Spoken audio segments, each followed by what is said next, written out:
I want to turn to the war between Israel and Hamas in Gaza. What is your view of this war? I think when you call it a war, you're doing a disservice to the people who are having their limbs blown off by some of the most advanced technical weaponry on the planet. It is a genocide and it is disgusting. And it doesn't matter which side of the political spectrum you fall on. When you observe a genocide in front of your very eyes, you should be disgusted. Which side is waging genocide? The Israelis are genociding the Palestinians, and you know it as well as everybody else does. I don't know that. Well, then it seems like your bosses are not allowing you to know it. What do you think of what Hamas did on October the 7th? Why are you starting the story in the middle, Piers? I just asked you about the wider war. I'm now asking you specifically about Hamas. I cannot professionally answer that question without talking about the context that led up to October 7th. Well, nothing, to my mind, justifies what happened on October the 7th. Nothing justifies what happened before October the 7th, Piers. This is the exact point. So you're talking to a man, I don't know what answer you expect from me, because let's forget the fact that I'm a Muslim. You're talking to a man who is fighting oppression to the best of his ability because he believes that the people in charge of the world are enslaving us all, to the point where I detriment my own life. I end up in a jail cell because I'm speaking against oppression. Then you're asking me what I would do if my family was blown to pieces. You're not in a jail. Hang on. You're asking me what I would do if another government came along and blew my family to pieces? You weren't put in a jail cell because of any oppression. Absolutely I was. No, you weren't. Of course you I were was. put in jail cell because you've been accused of serious sexual crimes. I would not have been accused if I was not monumentally successful in speaking the truth. Let me ask you again. It's a simple question. Some people can answer it straight away, including pro-Palestinians people I've had on my program. Many are very quick to say absolutely. Do you believe Hamas are a terror organization? And that's a very interesting question, but I think you're peddling asininities. Well, just answer the question. Can somebody do me a favor? Google asininities and find out if it's a word. I know what it means. If it's not, make sure it's added to Webster on Top G's orders. Okay. Just, are they a terror group? You're peddling asininities because I'll tell you why, Piers. Let me answer the question. No, I'm not. Of course you are. It's a simple question. That's like me asking... I'll tell you why I asked. Because the UK, where you were born, prescribes Hamas as a terror organization. They also prescribe me as dangerous to children in schools. Let me explain something to you, Piers. You're not prescribed as that. If I were to sit here and say, is stealing wrong? And you'd say yes, and I go, but what if the person stealing is trying to feed their family, and if they don't, their family are going to die? Is it still wrong? You're trying to take a very nuanced and complicated argument and reduce it down to one sentence, which is failure. You're trying to equate stealing with a mob of terrorists breaking over a border, going to peaceful... Is that what Israel did? Wait a minute. A mob of terrorists breaking over a border and killing people. Is that what Israel did? Going through a border on October the 7th. Oh, October the 7th. Massacring young people at a festival, massacring families in their homes in a kibbutz, setting fire to them, cutting their heads off, killing babies. Oh, killing 40 babies. That was true. Well, fine. Were the babies vaccinated? Why are you being flippant? I'm not being flippant. The point I am making... I don't find that funny. No, but the point I am making is that the media lies, firstly. Secondly... I can ask you about different things at the same time, right? Sure. So I'm asking you, first of all, specifically, what is your reaction to what happened on October the 7th? Sure. I'll answer the question professionally. I do not condone the loss of human life on either side. I think anybody doing anything which directly damages civilians is disgusting and abhorrent. However, I would be an amateur if I could not sit and pretend I do not understand the motivations behind either side. This is not even me taking a side. I understand why Israel is doing what it's doing. I understand why Palestine is doing what it's doing. However, I still call the Israeli actions absolutely abhorrent and genocidal. Okay, we're going to come to Israel's actions, I promise you. We will ask that question specifically. But in terms of what Hamas did on October the 7th, do you accept that was an act of terrorism? It's an interesting question because once again... It's not really. It is. No, it's a very straightforward question. Because you're the person who would have called Nelson Mandela a terrorist while he was still in jail. And one person's terrorist is another person's freedom fighter. I wouldn't have called him that. For me to answer the question... Yes, you would have. For me to answer the question, I have to be very professional, Piers. For me to sit on the outside in Romania with no personal involvement in Israel-Palestine, it's easy for me to say, yes, it was an act of terror. However, if I was in Gaza, if I was in an open-air prison, if my family had been annihilated by bombs from the sky, if everybody I knew had suffered the loss of a loved one, if I had no chance of any kind of freedom or democracy or standard of life, would I believe it was an act of terror, or would I believe it's an act of resistance against oppression? You have to be very careful how you answer these questions. So what do you think? I think I understand what happens when you take people and put them in such an inhumane condition. For anybody to sit and say that you're going to take people and put them in absolutely inhumane conditions and give them no standard of life, and they're not allowed to ever fight back, or they are terrorists. But I can agree with you. Anyone who does that is an amateur. I can agree with you that the plight of the Palestinians for many decades has been absolutely shameful. So what did we think was going to happen, Piers? No, nothing justifies what happened on October the 7th. So what are they supposed to do? Nothing. So what are they supposed to do? That was an act of medieval barbaric terrorism. Nothing justifies it. Did they suffer acts of medieval? Your attempt to try and equivocate. Did they suffer acts of medieval barbaric terrorism before that date? Yes. And it's unfortunately an eye for an eye in this world. Tell me, I'm not condoning. I'm being a professional and answering to you why it happened. Give me one example of where Israel, without any provocation, went into... a specific question. Went into Gaza and massacred 1,500 innocent people, cutting their heads off, taping and boasting about what they'd done back to their families in Israel, kidnapping Holocaust survivors, they wouldn't, of course, done that in their case, kidnapping old grandmothers and bringing them back to Israel, kidnapping babies, kidnapping children. When has Israel actually gone in and done something of the scale of October the 7th? There's literally endless examples of that. Give me one. In 2014, they were bombing civilians. You know what, Piers, let me tell you something. I'm not talking about what they would categorize as retaliation for rocket strikes, and there's an arguable point. As there is, for example, I'm vehemently against the expansion of the settlements on the West Bank. I think there are legitimate questions about the proportionality of Israel's response here. Oh, yeah, but in terms of what Hamas perpetrated on October the 7th, there is no instance of Israel doing that to the people of Gaza. And you have to accept that. If you don't accept that, you're either deluded or you're deliberately not wanting to say the obvious, which is that was an act of terrorism, because you're concerned about upsetting people in Palestine. Is that the case? Let me go back to my first point when I said you're peddling asininities. The reason I said that is because to look at a situation, no matter how heinous, and to ignore all of the context and pretend that you do not understand why said situation happened Nothing justifies terrorism on that scale. Nothing. Is asinine. No, it's not. Because it's not about justification. Let me tell you why. It's not about justification. Let me tell you. It's about understanding the realities of the world. Let me tell you the reality of the world. Hamas came to power in 2005. Hamas's initial founding charter made it clear that they are for the eradication of Israel. And on October the 7th, they proved what that means is they will kill every Jew they can get their hands on. They are an existential threat to people in Israel and to Jewish people. And that is, I'm afraid, the purest personification of a terror group. I also think by doing what they did, as they have done since 2005, they weren't representing innocent Palestinian people in Gaza. Who are suffering now. They knew, yes, but Hamas knew when they did what they did that Israel would respond the way they did and that thousands of innocent Palestinians would get killed. They knew that, and they still did it. So my question for you is, why can't you, which is my position on this, is very straightforward. What Hamas did was an act of terror, an absolutely despicable act of terror, and should be called exactly what it is. And they are now demonstrably a terrorist group. That is why they were rightly prescribed that by the UK and America and other countries. And to try and pretend they're not makes you sound like Jeremy Corbyn. And I can't think of a worse insult to throw at you, right? I don't think me and Corbyn agree on that. But I also think there are legitimate questions to come about the way Israel's responded. We can come to that. But I just want to ask you one more time. Is what Hamas did on October the 7th an act of terrorism? I think, Piers, it is peddling asininities for you to pretend that enslaving people... You sound like Jeremy Corbyn. No, let me answer the question. 15 times he refused to answer the question. Let me answer the question. You're now up I'm to not about... refusing. You're now about 3 or 4. If you Are they a terror group or not? They're one team's freedom fighter, and they're deemed a terrorist What do group. You think? I think that if you lock people in an open-air prison and steal their land, they're going to retaliate. So they're not a terror group? I think they're going to retaliate. They're not a terror group? One team's terrorist is another team's we're now up freedom to fighter. about 8. Are they a terror group? And also, another thing I want to make clear to you, Piers. Only Jeremy Corbyn has done this. Done what? Refused to answer the question. I think that what they are doing is seemingly deemed an act of terror by the people that the terror... Don't use weaselly words. They're not weaselly. Of course the Israelis think they're a terror group, and of course the Palestinians think they're freedom fighters. It's stupid that you're asking the question. Most of the civilized world thinks they're a terror group who committed an act of terrorism. It's not difficult. What they did was an act of terrorism. And I think that if Israel continues to conduct acts of terrorism on the Palestinian people, they're going to do nothing but strengthen the reaction. Well, that's a different conversation I'm about to have with you about Israel's response. But before I get there, one more time, is Hamas a terror group who committed an act of terrorism?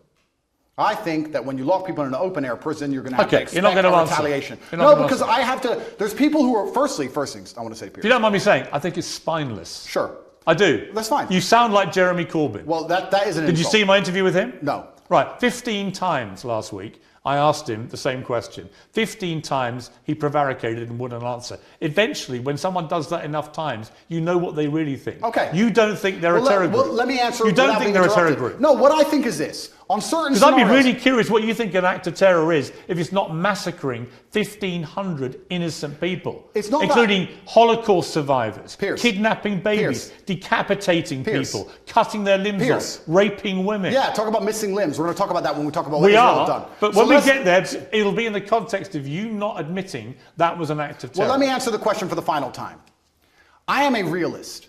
And as a realist, sometimes you do not come to the conclusion of labeling good guys and bad guys. The world is not black and white. Hamas are bad guys. No, the world is not black and white. The world is actually very gray. Anybody who sits and thinks there's clearly a good guy, there's nothing gray about what Hamas did, and clearly a bad guy does not understand how the world works. And as a realist, what you do is you look at scenarios and you understand why they happen, how unfortunate they are, how unfortunate the loss of human life is, how civilians die on both sides, how innocents are dying in a chess game played by the elites on both sides. Okay. Both sides, you have innocent people who didn't even vote for the person making the decisions, who are ensuring their death, signing their death warrants. It's unfortunate on both sides. Okay. But listen, sir, you would not advocate Russia doing any of the things to Ukraine that Israel is doing to Palestine. You would not sit here. Russia has been doing exactly that. Russia has not done a fraction of the things to Ukraine that Israel has done to Palestine. Russia illegally invaded a sovereign democratic country and has committed a barbaric rampage,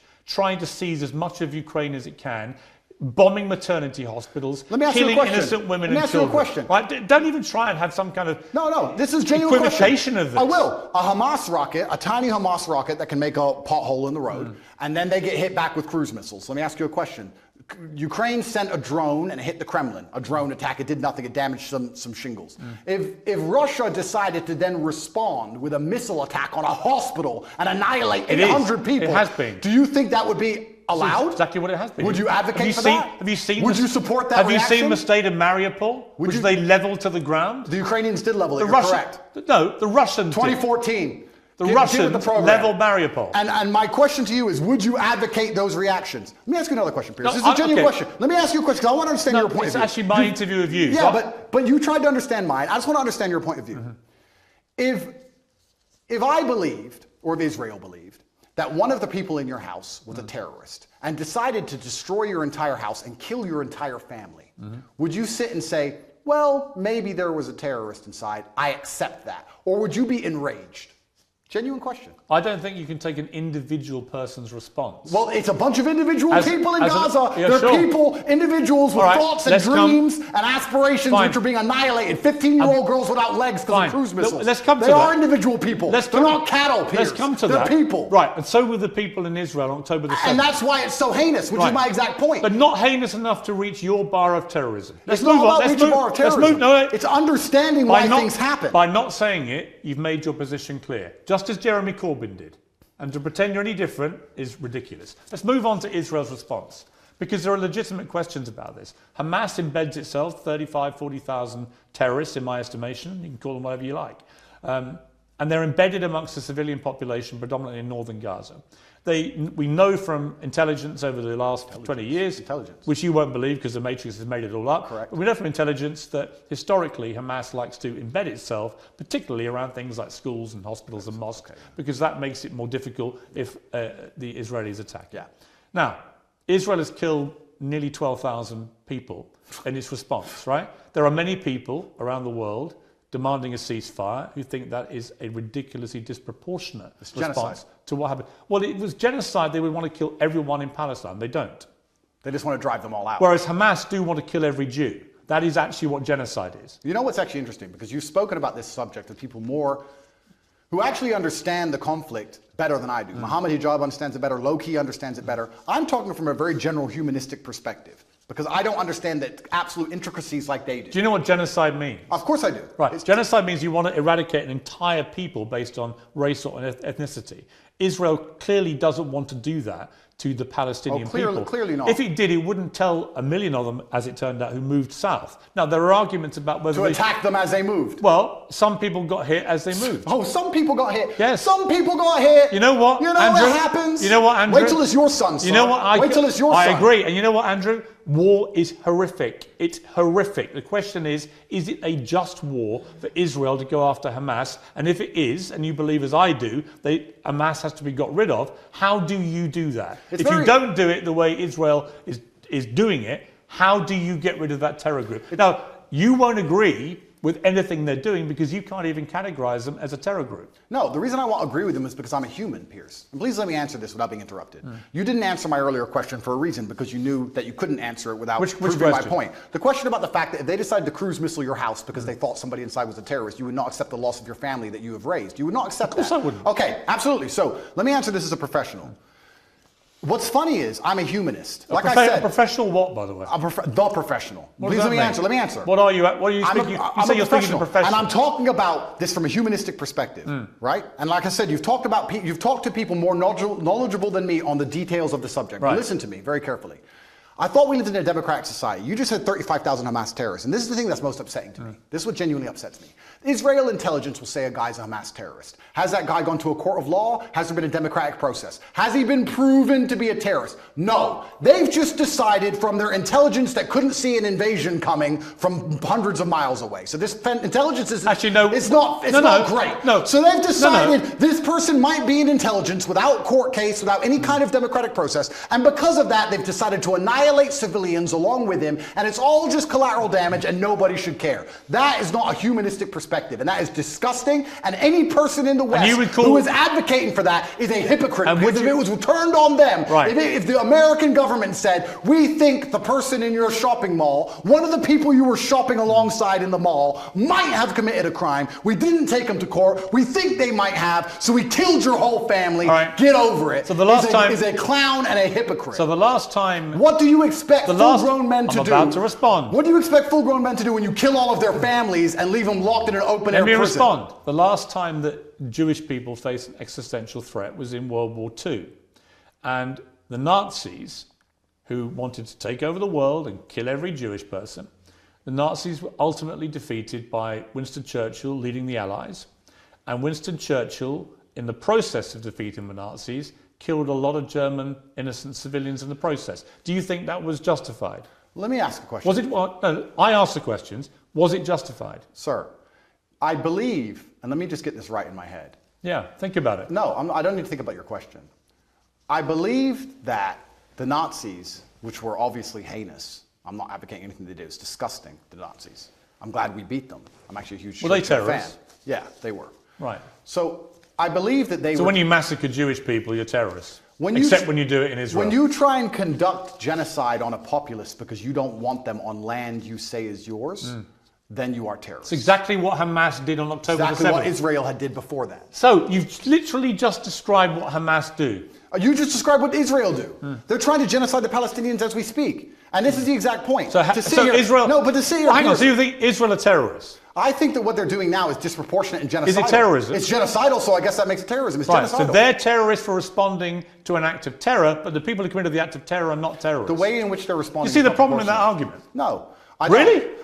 Piers, what they are doing now... Slaughtering 1,500 people in the way they did it is not an act of terror by terrorists, but a response from the people who are on the receiving end, rather like the response of the Allies in World War II to what the Nazis did. That apparently is the only act of terrorism. Didn't you say 12,000 people the Israelis have killed thus far? Yes. I saw a video of a 15-year-old girl with no legs begging to die. Yeah. She was begging to die saying, I have no future because my parents are gone or my legs are gone. It's horrific. I have no future. No, but you say that, right? You talk about numbers and statistics and you say a few people got caught. You don't think of Gazans and you don't think of as Muslims and Palestinians as individual people. Oh, yes, I do. No, you don't. Because if you did, you would not be happy with what's happening. Don't you dare say that about me. Well, okay, then don't group them together in numbers. No, I've spoken for many years about the plight of the Palestinian people. I think it's outrageous that Israel has any control over their ability to function with water, with fuel, with other energy, and so on, and food, and so on. That's interesting. So if you were in Gaza as a Gazan male of masculine fighting age, and you believed the things you currently believe, what would you do about it? I'm just asking. You know what? Nothing justifies the terrorism we I saw never on said October you'd be a 7th. terrorist. I'm asking what you did. No. I understand why people in Palestine feel oppressed. I understand why they want freedom. I understand why they want the same rights as the people in Israel. Then here's a perfect... On that we agree. Absolutely, we agree. But nothing justifies what happened on October 7th. Well, here's where we disagree, Piers, because as a professional, when we both agree on the point that the people inside of Gaza are being oppressed and that their life is being detrimented and that they have no way of getting out, we, as a professional... And I do agree with that. I understand pressure cookers explode. You're pretending they shouldn't. You're saying that they should never explode. Nothing bad should ever happen. Saying nothing justifies terrorism. We should just be allowed to subjugate them for endless years and nothing happens. And I'm a realist to understand that pressure cookers explode. No, you're not. And that's what happened. No, you're not. We need a solution to the problem or it will continue to happen. You're not a realist because actually you are not accepting that what they did on October the 7th was an act of terrorism by terrorists. You won't accept that. You think actually they're freedom fighters doing some kind of resistance. And I say that is ridiculous and shameful. That's the difference between us. I understand that pressure cookers explode, Piers. Right. So you think it's perfectly reasonable what happened there? I don't think it's reasonable. I think it's a shame. Natural consequence. I think it's a shame. A shame. That's it. I think it's a shame that we're living in the world now where people are reduced to basically suicide to try and fight for freedom for their families if they have one left, because they all committed suicide. Those men who did that. Well, the Hamas, they didn't have a chance of survival. I think when you that's because they believe that they're martyring themselves and going to a better when life. You oppress people to the point where their family's dead and they have nothing to live for. And I think that's a shame. So do you support Islamic fundamentalism? Absolutely not. Do you support an Islamist ideology? Absolutely not. Right. What I support. So why do you support Hamas? I support justice in the universe. Do you support Hamas? I support justice in the universe. Do you support Hamas? No. You don't? Well, I don't know the ins and outs of Hamas's creed. I have to be very honest. Well, you know what they did on October the 7th. Do you support them? I understand why that happened, and I'm saying it's a shame. But you won't denounce them? I say it's a shame. Will you condemn them?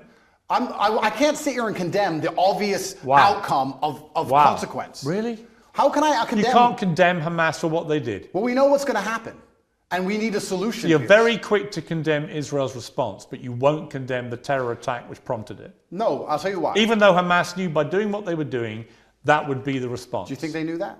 Of course they knew that. You think they knew the Israelis? They did it quite deliberately. You know why? Because they were funded and supported by Iran. They didn't like the fact that Israel was normalizing relations with a bunch of Arab countries, from the UAE to Bahrain to Morocco, and then coming down the line was going to be Saudi Arabia. That was a threat to the Iran view of what should be happening in that region. Iran are the ones who support and fund and arm Hamas, and they clearly, in my estimation, it hasn't been properly established yet, but clearly Hamas couldn't have done this on their own. They've done it with support from Iran, and they've gone and committed an act of such heinous atrocity that they knew what the response would be, and that means that they sentenced in that moment not just 1,500 people in Israel to death in the most appalling manner possible, but they also sentenced to death thousands and thousands of innocent Palestinians, including many innocent children, because half the population are children, and Hamas knew that was what was going to happen. So my question is, how can anyone think that Hamas is a force for good for the Palestinian people? Good. They are a force I said they're for evil. Unfortunate. No, I didn't say they're a force for good. I said it's a pressure cooker and it's a shame. But you won't even condemn them. Let me ask the question.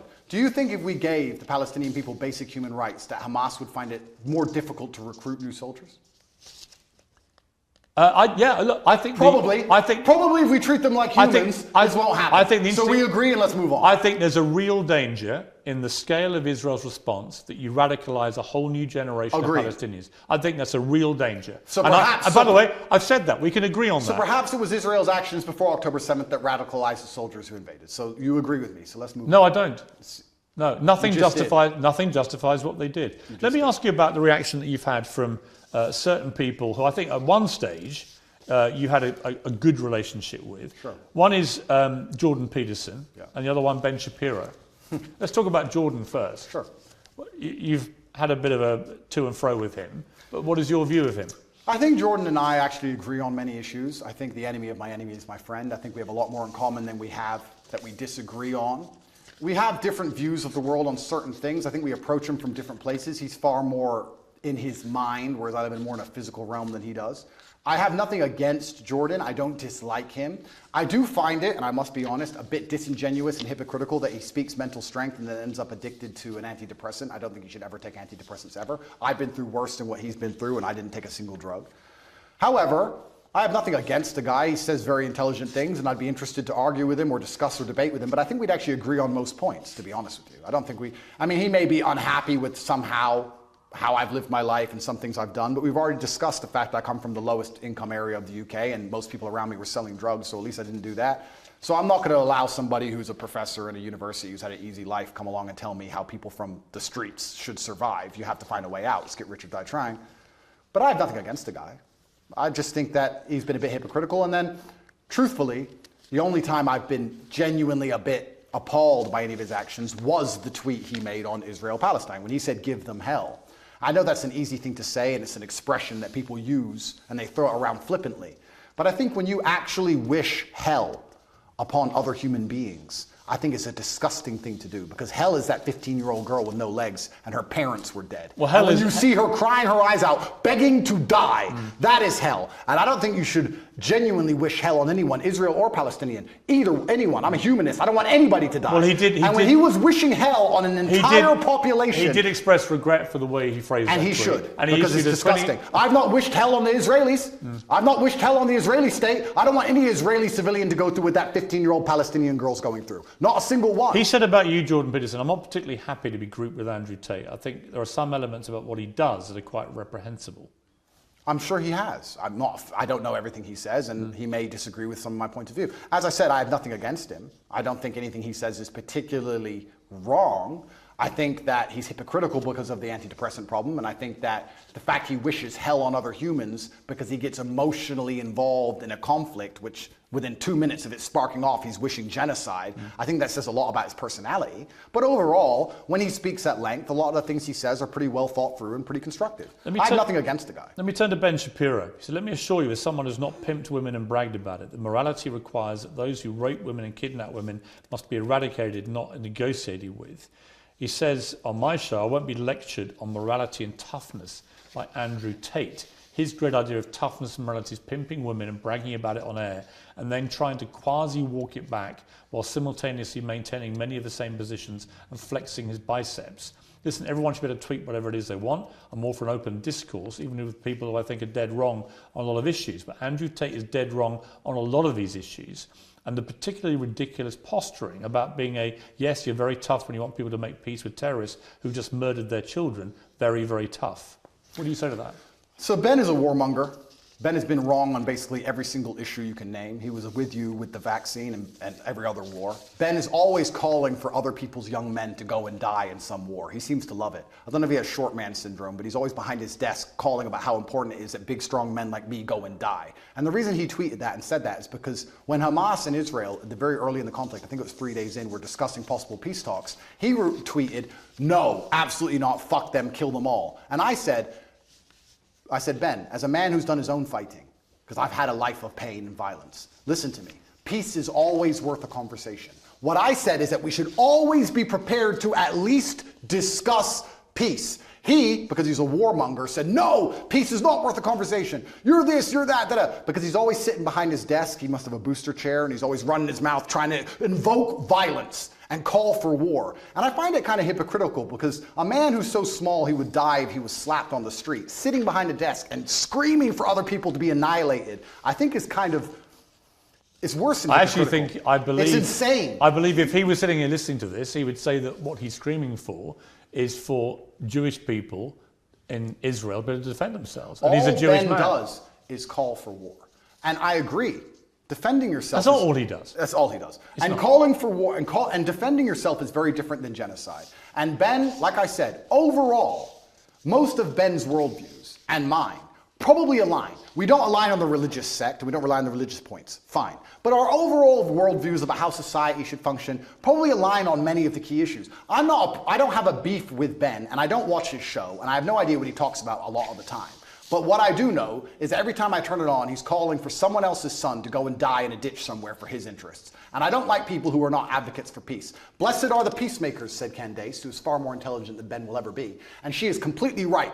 He replied that rhetoric, starting an argument with me, when I said we should talk about peace. I say we should talk about peace. He calls for the death of civilians, and somehow we're asking why my point of view is seen as abstract. It's insane. Why can't we all just sit down and say the fighting must end?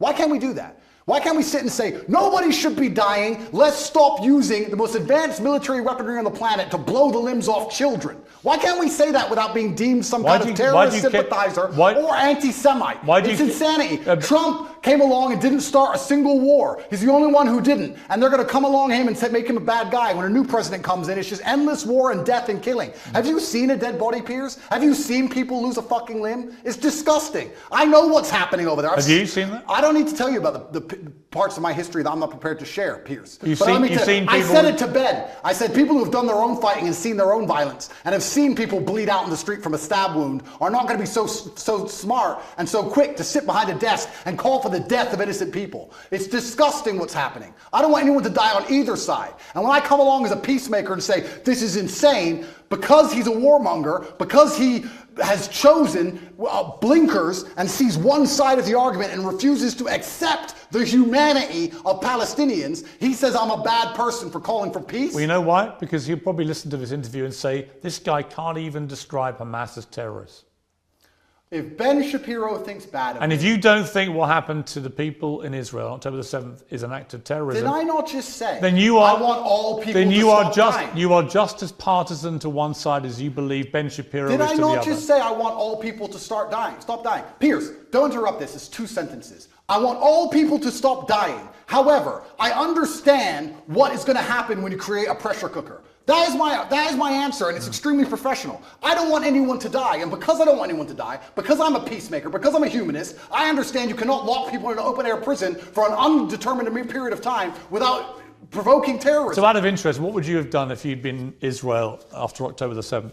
That's a really interesting question, and I think there's people who are more qualified than me to answer. Given that Hamas last week said, we're going to try and do the same thing again and again and again, what would you do to defend the people of Israel? Good question. They have the Iron Dome, which is largely effective. I think that their border security is usually effective. It's very interesting that it wasn't on the So you would say they would do nothing other than tighten up security? I think if I was truthfully, I'll answer the question. If I was truthfully in charge of Israel, I would have found out how our border was penetrated. I would have made sure that was impossible to do. I would have had large conversations and discourse during that period, which would probably take weeks to ensure that my border was impenetrable because we were at no genuine threat of a repeat attack. And then I would make it clear that there will be some repercussion unless there would be some repercussion unless we can come to peace terms. I don't think Hamas doesn't want peace. Of course not. But I'm saying that's their stated position. Of course.